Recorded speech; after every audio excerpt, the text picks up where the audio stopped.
बिस्मिल्लाहिर्रहमानिर्रहीम। मोहतरम नाज़रीन, अस्सलाम वालेकुम। दरूद पढ़ने वाला इंसान आम नहीं रहता। दरूद शरीफ की फ़जीलत और बरक़ात हर मुसलमान के ईमान का हिस्सा है। दरूद पढ़ने वाला शख्स एक आम इंसान नहीं रहता, बल्कि अल्लाह ताला की ख़ास रहमत और बरकतों का मुस्तहिक़ बन जाता है। वो दुनियावी और अख़रवी फ़लाह हासिल करता है, उसका दिल सुकून पाता है और वो दुनिया के गमों से आज़ाद होता है। दरूद शरीफ पढ़ने वाला शख्स अल्लाह के करीब हो जाता है। जब इंसान दरूद पाक पढ़ता है तो उसके दिल को एक ख़ास तरह का सुकून महसूस होता है। ये ज़िक्र न सिर्फ़ उसके दिल की सख्ती को ख़त्म करता है, बल्कि उसके अंदर आजिज़ी और इनकिसारी भी पैदा करता है। हदीस मुबारका में आता है कि अगर कोई शख्स अपनी दुआ में दरूद शरीफ शामिल करे तो वो दुआ अल्लाह ताला के यहाँ ज़्यादा कबूलियत के दर्जे पर पहुँच जाती है। दरूद पाक की बरकत से इंसान की ज़िंदगी के मुश्किलात आसान हो जाती हैं, इसके मसाइल हल होते हैं और अल्लाह उस पर अपनी रहमत नाजिल करता है।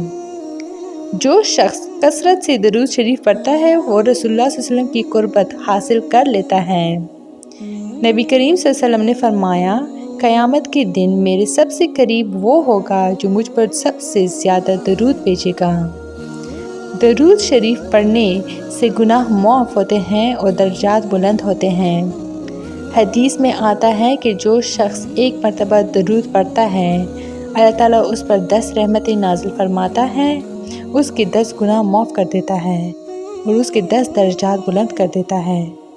दरूद शरीफ की बरकत से इंसान की ज़िंदगी में खैर और बरकत आती है, उसके रिज़्क़ में इजाफ़ा होता है और उसके मामलात आसान हो जाते हैं। जो शख्स दरूद शरीफ को अपनी ज़िंदगी का हिस्सा बना लेता है वो आम इंसान नहीं रहता, बल्कि एक ख़ास मुकाम पर फाइज़ हो जाता है। हदीस मुबारका में आया है कि जब कोई शख्स दरूद शरीफ पढ़ता है तो फ़रिश्ते उसके लिए दुआ करते हैं। दरूद पाक पढ़ने से इंसान पर अल्लाह की ख़ास रहमत होती है और वो हर किस्म की आफ़ात और मसाइब से महफूज रहता है।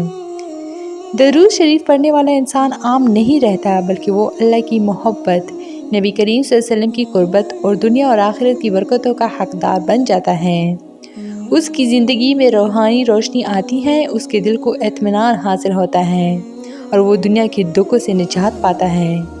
हमें चाहिए कि हम दरूद शरीफ को अपनी रोज़मर्रा ज़िंदगी का हिस्सा बनाएं और ज़्यादा से ज़्यादा उसका विर्द करें, ताकि हम दुनिया और आखिरत में कामयाब हो सकें। तो ये थी मेरी आज की वीडियो। उम्मीद करती हूँ कि आप लोगों को बहुत अच्छी लगी होगी।